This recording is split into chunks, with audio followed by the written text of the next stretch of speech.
Hexos. Hexos Sekarang jadi merek apa? Merek permen. Permen Hex. sebelum jatuh ke tangan Firaun. Jadi sebelum Firaun berkuasa, itu ada dinasti yang namanya Hexos, itu yang pertama kali mendiami atau menguasai Mesir.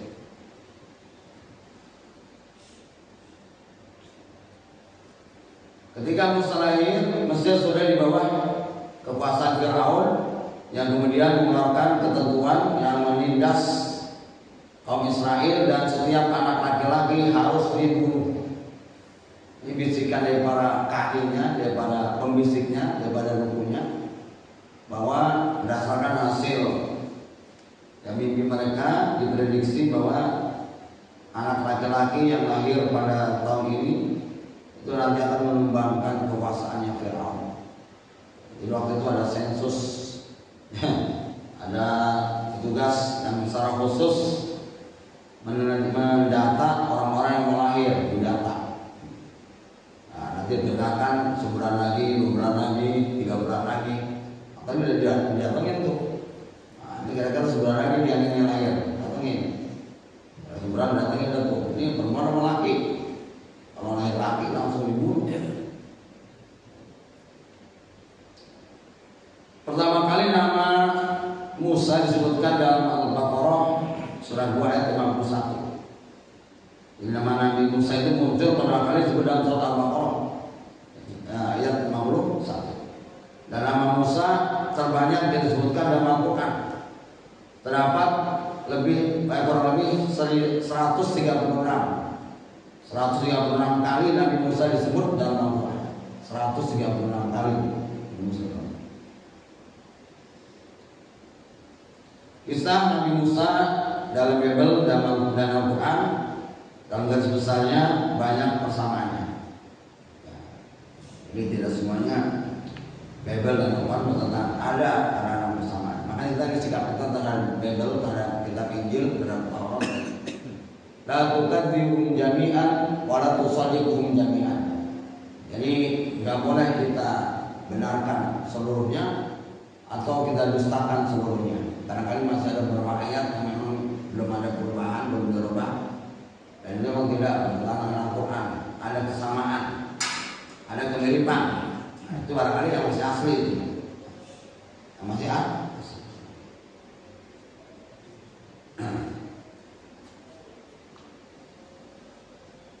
Kisah Nabi Musa dalam Bible dan Al-Quran dalam garis besarnya banyak persamaan. Tidak jelas asal kata Musa, ada yang berpendapat dan dipandang lebih kuat dari kata bahasa Mesir, Mes atau Mesir, yang berarti keturunan atau anak. Ini nama Musa ya. Bahasa Mesir berbeda dengan bahasa Kipti. Dalam bahasa Ibrani, Mose ada juga yang mengatakan bahwa Mu artinya air sungai Nil, dan Se artinya pohon, karena ia pernah dihanyutkan oleh air sebagaimana di bawah ini. Begitu untuk istilah namanya Musa. Mudah-mudahan nanti bisa ada ke Mesir ya. Di Mesir nanti kita tanya langsung bagaimana sekarang peninggalan itu ya memang sengaja didesain oleh pemerintah Mesir. Jadi kalau kita ke Mesir itu ada namanya Mesir Qadim, ada Mesir Jadid. Ada Mesir yang lama, ada Mesir yang baru. Kalau kita mah di Jakarta namanya kota tua. Soalnya dilestarikan bangun-bangunannya. Ya alhamdulillah dari sini mah saya udah sampai lah ke sana.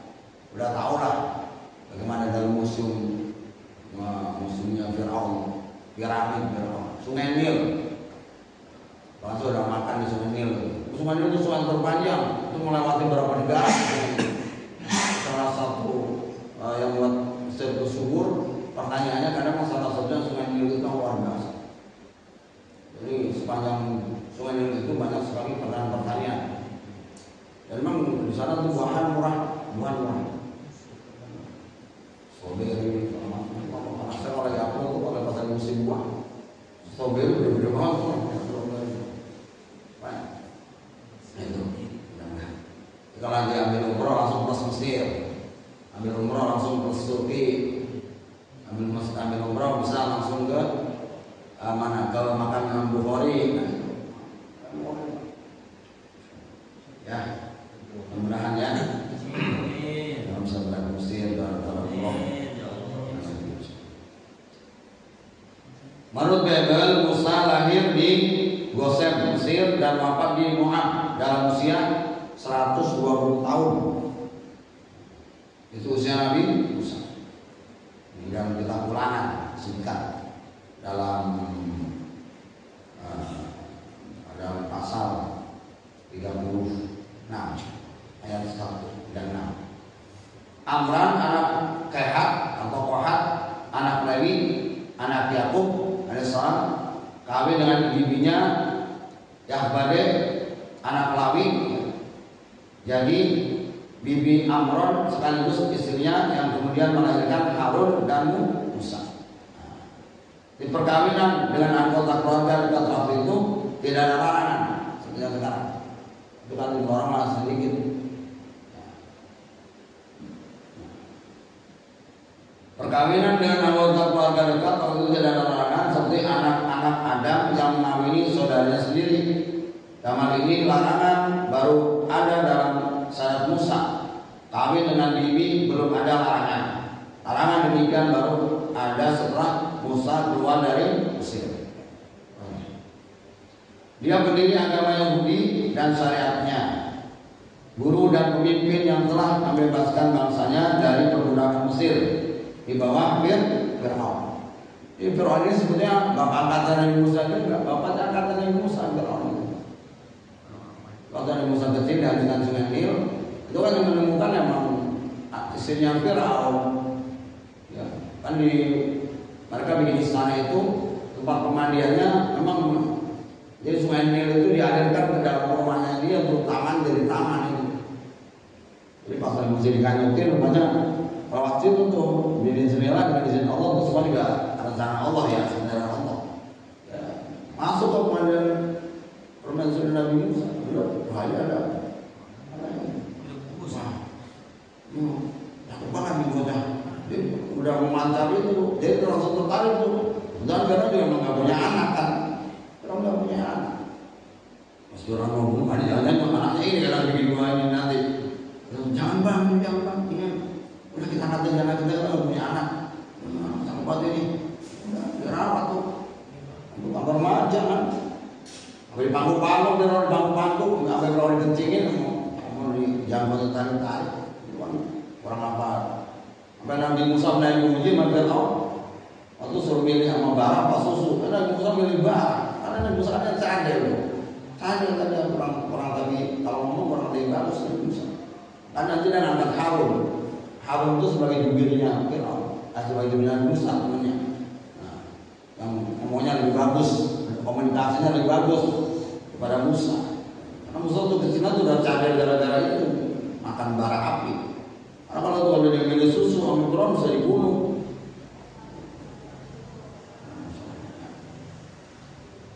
Perjuangan Musa alaihissalam menghadapi kaumnya dalam menyampaikan ajaran tauhid dan mengurangi perbudakan dan penjajahan terhadap banyak bersama. Kisah Musa dan Al-Quran kebanyakan terdapat dalam Al-Baqarah, Al-A'raf, Toha, Al-Qasas dalam beberapa surah lain.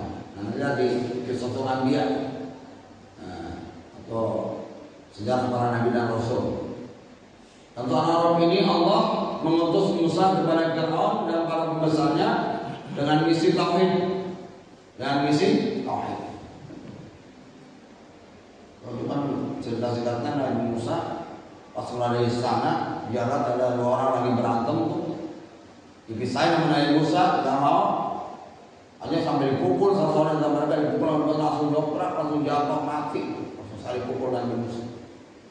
Nanti itu pas dunia ini orang dari kalangan bangsa Kinti, bangsa Fir'aun, Nabi Musa ketakutan. Ada yang nggak pernah di sana, kaburnya. Nah di tengah pengembaraannya itu, Nabi Musa bertemu dengan 2 orang gadis yang waktu itu lagi mengantri mengambil air di tempat umum.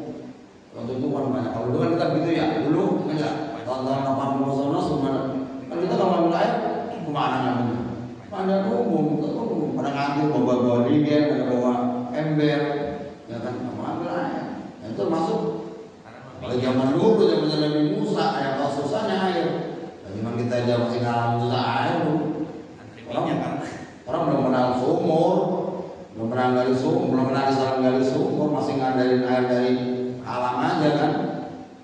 Di satu desa tuh orang kolom besar, kalau Jawa dulu ada belum ada itu orang ada mandi, ada putih di situ, ada yang orang mandi itu.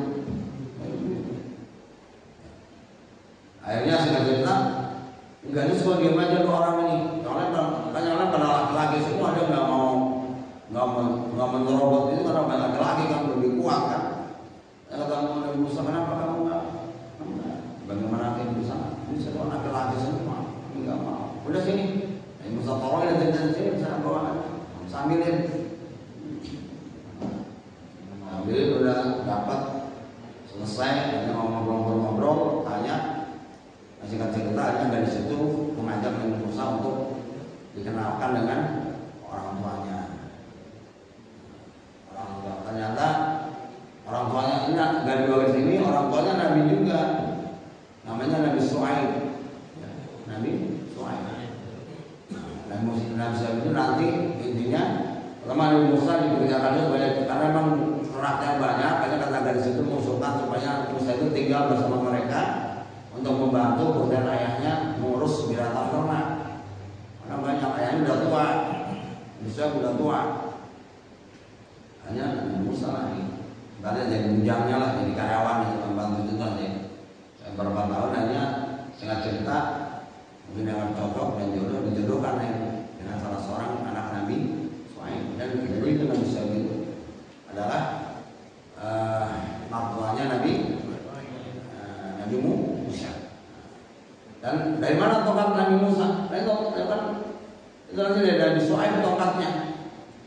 Dapat dari mana tuanya kan dapat dari tuanya tongkat. Nanti panjangnya. Ketika Nabi Musa lahir diperkirakan Mesir diperintah oleh Tomes I atau Tetmos I Fir'aun dinasti abad ke-16 dengan semangat kebangsaan yang menyala-nyala setelah berhasil mengusir Hyksos. Jadi kan gue sebelum orang datang Hyksos yang berkuasa. Hyksos keren.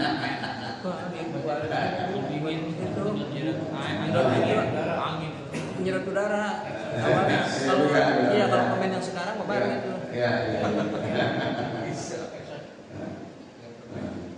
Dan dari sini juga menindas Israel Mesir dan menyebabkan mereka Exodus.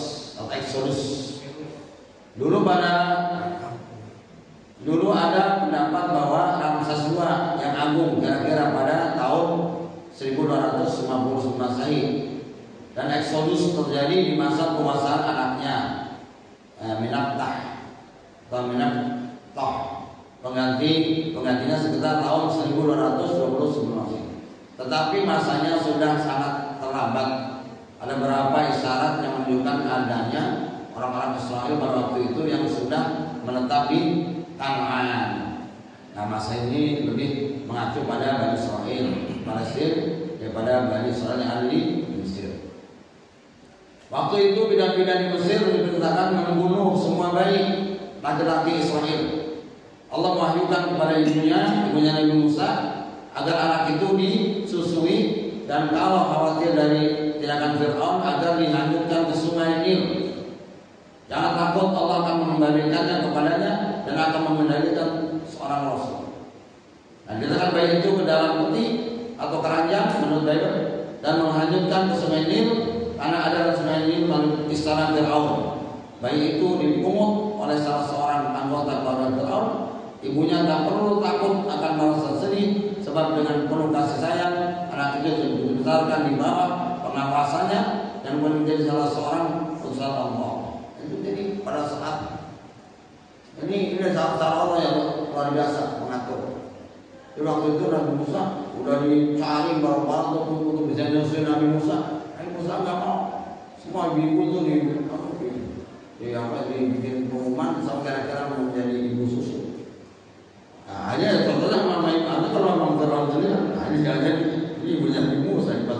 sama ibunya Nabi Musa nggak mau dia Musa. Memang ada pada nggak mau. Hanya aman kan dia bahwa Aswan ibunya sendiri, ibunya sendiri. Baik, dalam ayatnya. A'udzubillahi minasyaitonir rajim. Bismillahirrahmanirrahim. Tsumma ba'atsna min ba'di Musa. Setelah mereka kemudian kami utus Musa bi ayatina dengan membawa bukti-bukti dan bukti-bukti kami ila fir'auna wa malaihi, kepada Fir'aun dan para pemuka-pemuka kaumnya. Fadzalamu biha, lalu mereka mengingkari bukti-bukti itu. Mereka berkata, "Fanzur kaifa kana 'aqibatul mufsidin." Maka perhatikanlah bagaimana kesudahan orang-orang yang berbuat kerusakan. Dan tafsirnya ayat 103. Kisah Nabi Musa dalam Al-Quran kebanyakan terdapat dalam surah Makkiyah, baik surah-surah yang panjang maupun yang pendek. Dimulai dari surat Al-A'raf yang merupakan surah Makkiyah pertama menurut susunan surah-surah Al-Quran, di mana terdapat kisah Nabi Musa, kemudian terdapat pula surat Thaha, Asy-Syu'ara, An-Naml, Al-Qasas, Yunus, Hud, dan Al-Mu'minun. Nama Nabi Musa seringkali disebut dalam Al-Quran, lebih dari 130 kali disebut. Tidak ada seorang pun nabi lainnya ataupun raja-raja namanya disebut sebanyak itu dalam Al-Quran. Hal ini disebabkan antara lain karena kisah Nabi Musa sangat mirip dengan kisah Nabi Muhammad SAW. Selain itu, kedua nabi ini mempunyai umat yang besar jumlahnya, yang memiliki kekuasaan dan kemajuan peradaban yang sangat tinggi. Jadi ada secara historis itu ada kemiripan antara kisah Nabi Musa dan Nabi Muhammad SAW. Nabi Musa AS adalah putra Imran yang berkebangsaan Israel, dilahirkan di Mesir. Dan Mesir menetap di Mesir di masa kekuasaan Raja Fir'aun. Jadi Fir'aun itu bukan nama raja, jadi dia semacam kayak dinasti. Maaf ya, kayak mereka di Jogja kan ada Pangeran Hamengkubuwono, ya, Hamengkubuwono I, Hamengkubuwono II, Hamengkubuwono III, itu kan berarti namanya Hamengkubuwono. Ya, Hamengkubuwono I siapa, Hamengkubuwono II siapa, Hamengkubuwono III siapa, ada nama-nama sendiri kan, masing-masing raja. Sama dengan Fir'aun. Fir'aun zaman Nabi Musa siapa, Fir'aun sebelum Nabi Musa itu siapa, itu ada dinastinya.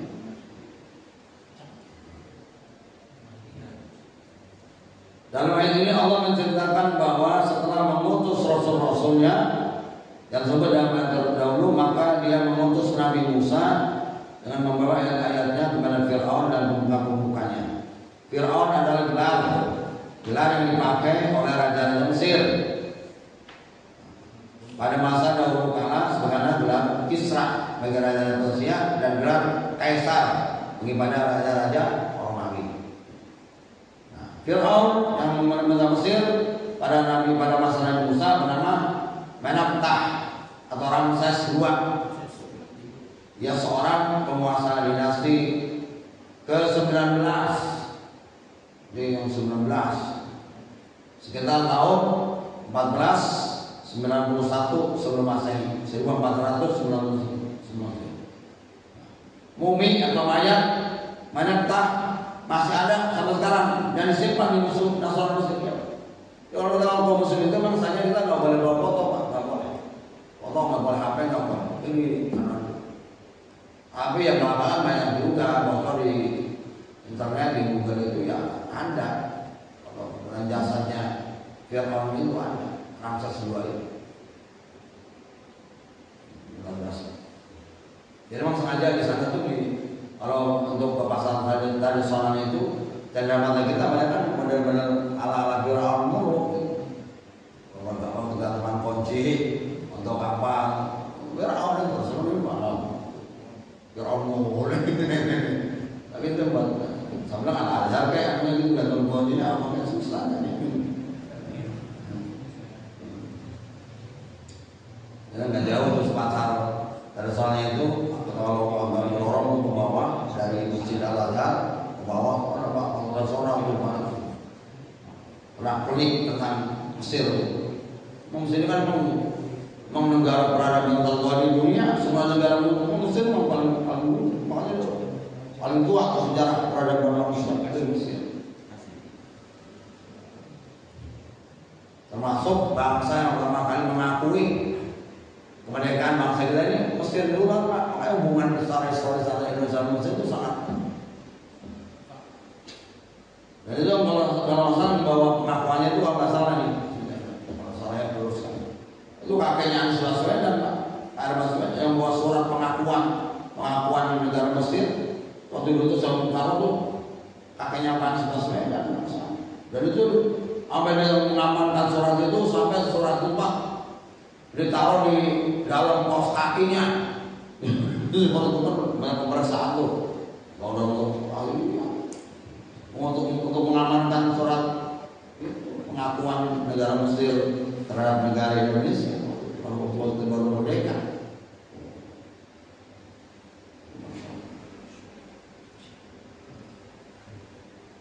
Disebutkan dalam ayat ini bahwa Fir'aun bersama pemuka-pemukanya telah kafir terhadap ayat Allah yang dibawa oleh Nabi Musa pada mereka. Ayat-ayat atau mukjizat yang dibawa Musa kepada mereka tetap mereka tolak dengan sikap angkuh dan sombong. Fir'aun dan para pemuka kaumnya telah memperbudak rakyatnya. Lebih-lebih terhadap Bani Israel yang merupakan orang asing yang tinggal di Mesir ketika itu. Di bawah cengkraman kekuasaan zalim Fir'aun dan para pemukanya. Andai kata Fir'aun dan para pemukanya itu beriman kepada Nabi Musa dan agama yang dibawanya, saya seluruh penduduk Mesir ketika itu setelah beriman, sebab mereka itu semuanya berada dalam genggaman kekuasaan Fir'aun dan para pembesarnya. Itulah metode para dai, para nabi, para rasul, para ulama, atau para wali kita. Yang dipegang saja rajanya dulu. Itu kalau rajanya udah masuk, yang lain rakyat itu kan tinggal mengikut aja. Pegang aja kepala sukunya siapa, pimpinannya siapa di situ. Kalau udah masuk Islam di situ, yang lainnya ngikut. Tahu kan mengikut. Ini makanya seluruh proses Islamisasi di Jawa itu belum selesai. Jadi metode Pak Sawo itu artinya bukan metode yang baku, bukan metode yang kaku. Harus begini, harus begitu. Dan moderasi. Jadi itu kan sebuah caranya, namanya dakwah kan baik aja caranya. Yang penting orang itu bisa. Mau dengan seni, mau dengan apa. Tapi itu jangan dijadikan patokan baku. Harus begini. Harus model Sunan Kalijaga, harus model Sunan Muria, harus model Sunan Kudus. Itu pada zaman itu aku memang cocok. Pada zaman itu sekarang ya beda lagi kan zamannya. Ya. Sekarang udah pakai wayang sama orang dengerin wayang. Berapa orang yang wayang boleh. Ya. Ya. Karena zamannya di medsos sekarang maka di medsos aja udah zamannya. Ya. Jadi enggak, anak-anak kita terlalu mensakralkan atau harus begini kan. Karena ada metode mah bisa berubah. Karena keingkaran Fir'aun dan para pembesarnya, maka pada ayat ini Allah memerintahkan kepada Nabi Muhammad beserta umatnya untuk memperhatikan bagaimana akibat orang-orang yang ingkar kepada Rasulnya. Jadi kisah Fir'aun ini diulang oleh Allah untuk menguatkan Muhammad dan umatnya. Terus sih kata-kata yang belum seberapa Muhammad dulu Musa juga ngadepin Fir'aun begitu. Kalau kamu baru sekarang ada Abu Jahal, Abu Lahab, misalkan dulu Musa kayak apa lagi raja langsung. Jadi orang ya. Bani Israil adalah keturunan Nabi Yakub. Nah ini, Bani Israil adalah keturunan dari Nabi Yakub yang bernama Israel. Nabi Yakub berasal dari Kan'an, Palestina. Dia pindah ke Mesir bersama keluarga dan putra-putranya setelah diajak oleh putranya yaitu Nabi Yusuf untuk pindah ke negeri Mesir. Kan banyak tuh punya pesan Nabi Yusuf ya Pak. Itu sangat dramatis waktu kita Nabi Yusuf sama orang tuanya Nabi Yakub. Nabi Yusuf juga dibenci sama saudara-saudaranya. Ya.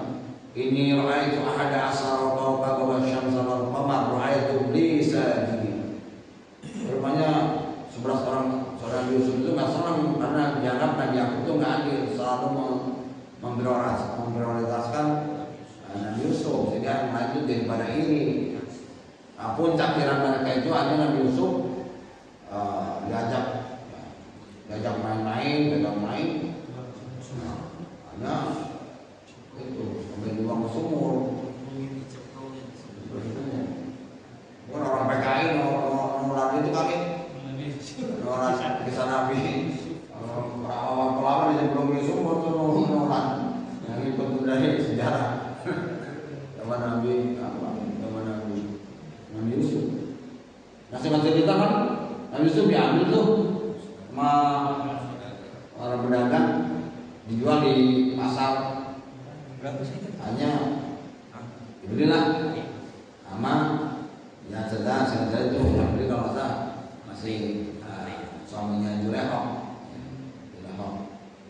Tidak Nabi Yusuf singkat tinggallah sama Juleho istri. Dari mulai masih anak-anak sampai remaja lama-lama Nabi Yusuf makin ganteng, rupanya Juleho juga kepincut juga ibu anak.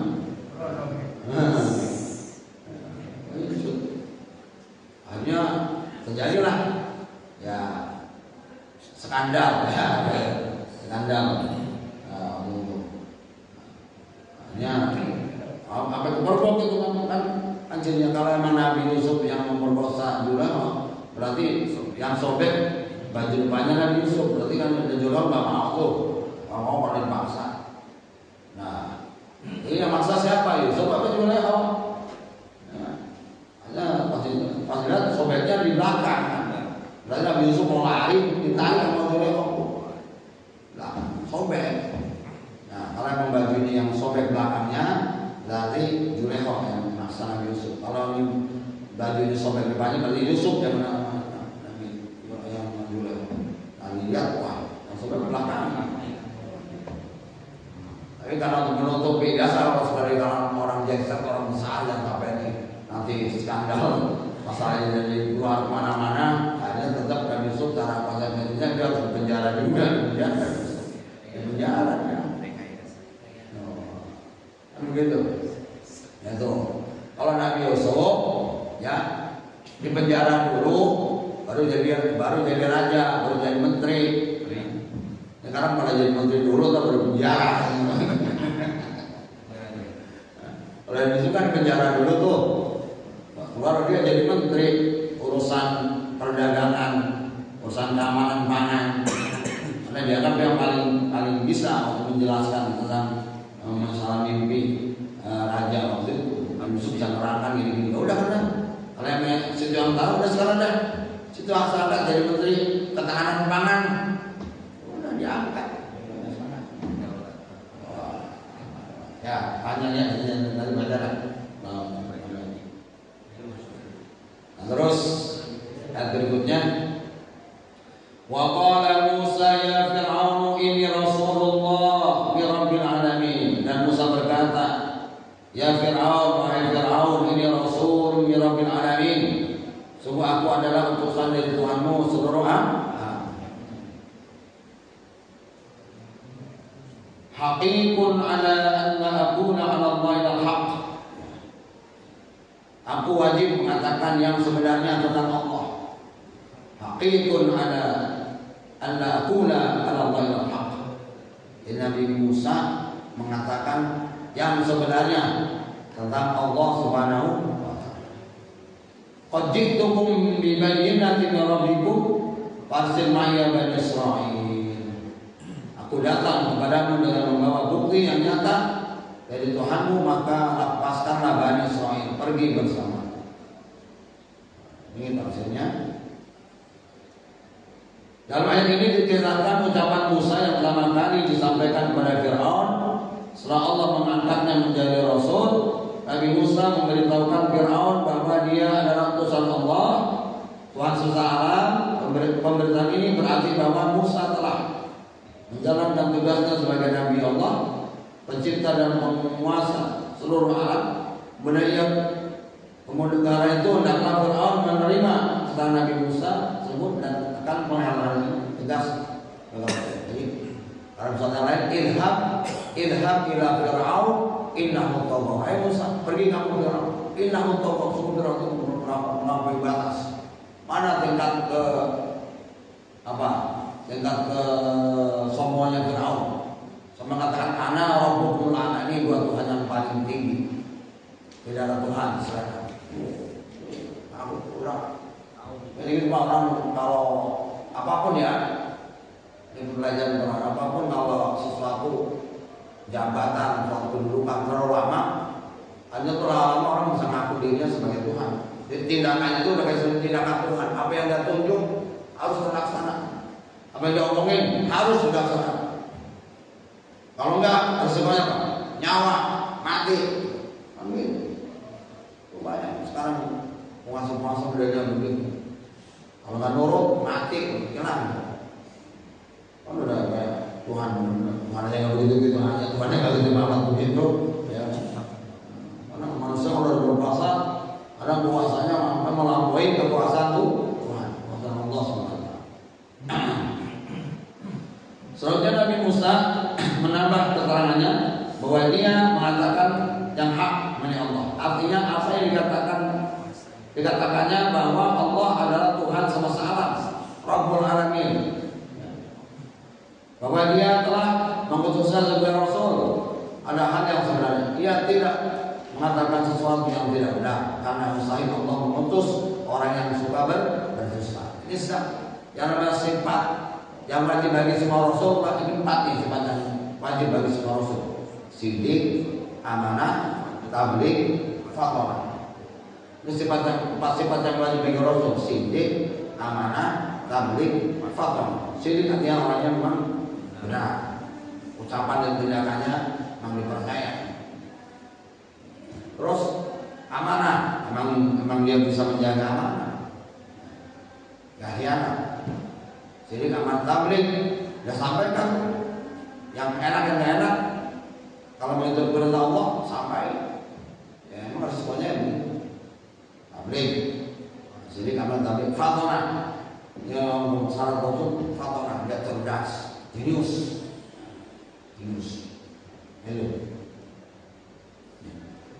Kemudian dikatakan lagi bahwa Musa membawa bukti-bukti yang dari Allah kepadanya, membuktikan kebenarannya dalam dakwah. Dalam ucapan itu Nabi Musa memakai ungkapan, sungguhnya aku datang kepadamu membawa bukti dari Tuhanmu.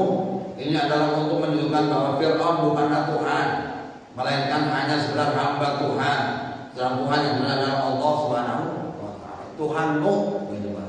Kata-kata Tuhan itu ini artinya menunjukkan bahwa Fir'aun itu bukan Tuhan, dia sedang hamba Tuhan. Cuma dirinya mengaku sebagai Tuhan. Dan ini sangat penting artinya karena Fir'aun yang aku itu telah mengaku sebagai Tuhan dan menyuruh anak rakyatnya menyembah kepadanya.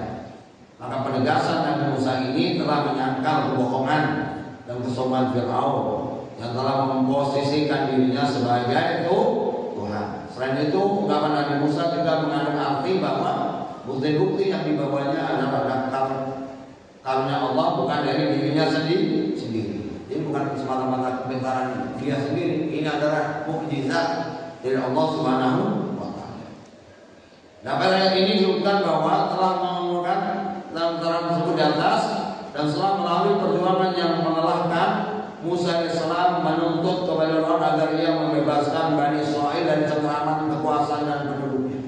Ini meminta supaya Bani Israil dibebaskan dari segala macam tindakan-tindakan intimidasi, tindakan yang kira-kira membuat sengsara, membuat susah masyarakat, ya, masyarakat Bani Israil itu, dan memberikan mereka bersama Musa membawa udah ini mau bawa aja nih, mau mati sama dia, kembali ke tanah air mereka di Palestina agar mereka bebas dan mereka untuk menyembah Tuhan mereka dalam melaksanakan ajarannya. Nah, tuntutan Nabi Musa tersebut mengandung arti bahwa perbudakan oleh manusia terhadap sesama manusia harus dilenyapkan, dan seorang penguasa hendaklah memberikan kebebasan kepada orang-orang yang berada di bawah kekuasaan. Tidak ada satu istilah ada membebaskan perbudakan. Dengan ada konvensi dari PBB kan, Konvensi Jenewa tentang masalah perbudakan, aja secara umum di dunia ini tidak boleh ada namanya perbudakan. gerakan. Mau tentang prakteknya ini ke depannya kan banyak kawan-kawan kita yang dari luar negeri di Malaysia ya biasanya sih membantu rumah tangga, tapi juga pada jadi budak juga, diperbudak juga, macam suruh lain perempuan suruh lain majikannya juga. Kemana ada salah satu yang biar aku dia budak dia kan dia budak dia, udah bikin biar aku apa serak-serak mata turun, dan cuma gara-gara bikin makanan mungkin nggak cocok sama majikannya.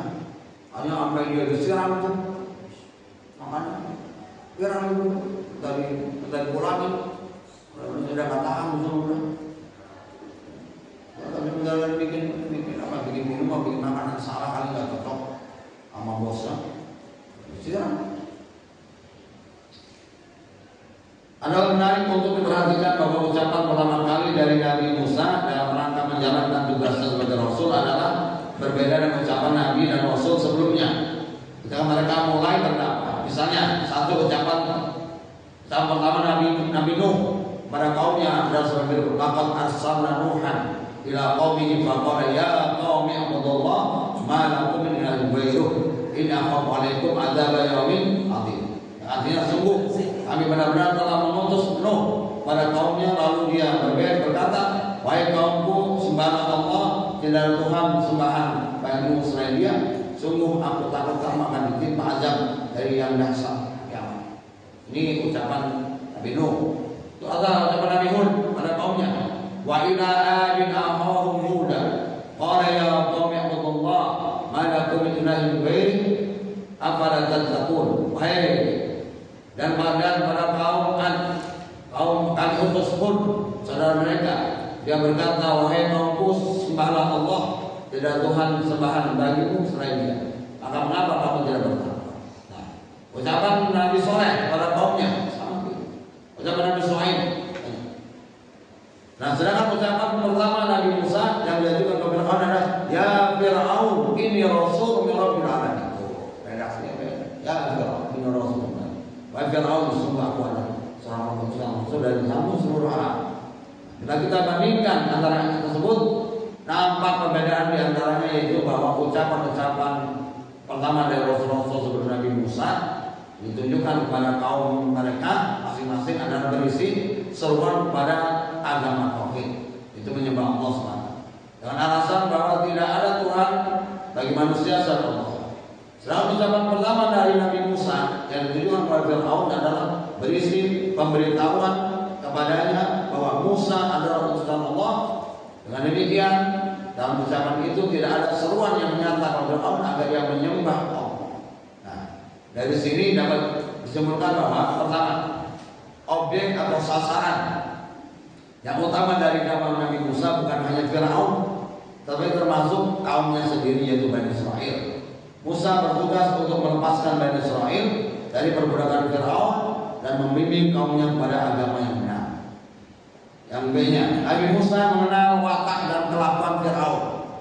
Karena bapaknya, Fir'aun tidak saja ingkar kepada Allah, bahkan juga ia menganggap dirinya sebagai Tuhan dan menyuruh orang lain untuk menyembahnya. Karena itu Fir'aun hanya diberi peringatan bahwa Tuhan yang sebenarnya adalah bukan Dia, melainkan Allah, pencipta alam semesta. Karena tidak ada faedahnya untuk mengajak Fir'aun menyembah Allah. Ajakan ini pasti tidak akan dihiraukan dan tidak akan diindahkan oleh Fir'aun. Ini harus menyembah buah Allah gitu kan. Nah, jadi kesimpulannya ya, kemudian kesian kesimpulannya di ayat yang ke 106, 107 nanti kita bahas. Ini yang kita bahas dari ayat 103 sampai 105 nya. Kesimpulan daripada ayat tadi kita bahas, satu, Allah telah mengutus Nabi Musa sebagai rasulnya kepada Fir'aun dan para pemuka kaumnya dengan membawa bukti-bukti yang nyata. Akan tetapi mereka mengingkari semuanya, maka Allah menurunkan azab kepada mereka. Dua, Nabi Musa memberitahukan kepada Fir'aun bahwa ia adalah utusan Allah yang Maha Kuasa. Nabi Musa menegaskan bahwa apa yang dikemukakannya menunjukkan kebohongan Fir'aun yang mengaku dirinya sebagai Tuhan. 3, Nabi Musa juga menegaskan kepada Fir'aun bahwa bukti-bukti atau mukjizat yang dibawanya untuk menunjukkan kebenaran kerasulannya bukanlah buatannya sendiri, melainkan karunia Allah kepadanya sebagai rasulnya. Yang keempat, Fir'aun adalah hamba Allah yang harus taat kepada kekuasaannya. Kekuasaan materi yang dimilikinya tidak akan mampu menentang kekuasaan Allah Subhanahu wa Ta'ala. Di mana Nabi Musa menuntut kepada Fir'aun agar ia membebaskan Bani Israil dan dari cengkeraman kekuasaannya dan membiarkan mereka meninggalkan negeri Mesir bersamanya untuk memperoleh kebebasan menyembah Tuhan yang sebenarnya, Allah Subhanahu wa Ta'ala. Kita berusaha kesimpulan dari ayat tadi kita baca, mudah-mudahan kita bisa pahami dan bisa menjadikan ibrah pelajaran untuk kita semua agar supaya kita betul-betul jangan sampai meniru karakter, meniru sifat Fir'aun dan yang lain-lainnya, sehingga kita akan meniru apa yang dicontohkan oleh Nabi Muhammad dan Nabi-Nabi yang lain. Terima kasih, mohon maaf. Kita doa.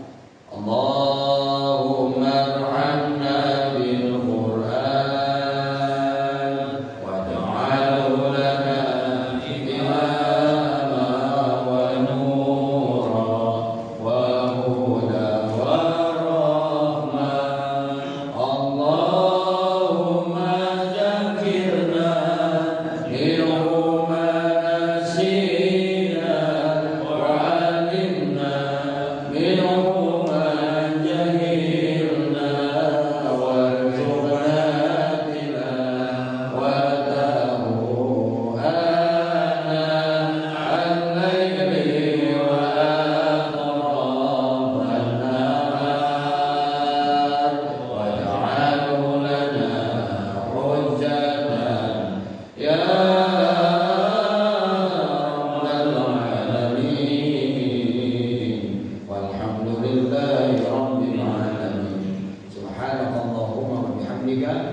asyhadu an la ilaha illa anta astaghfiruka wa atubu ilaik. Terima kasih atas perhatian. Menurut saya kekurangan, Allah minta maaf. Assalamualaikum.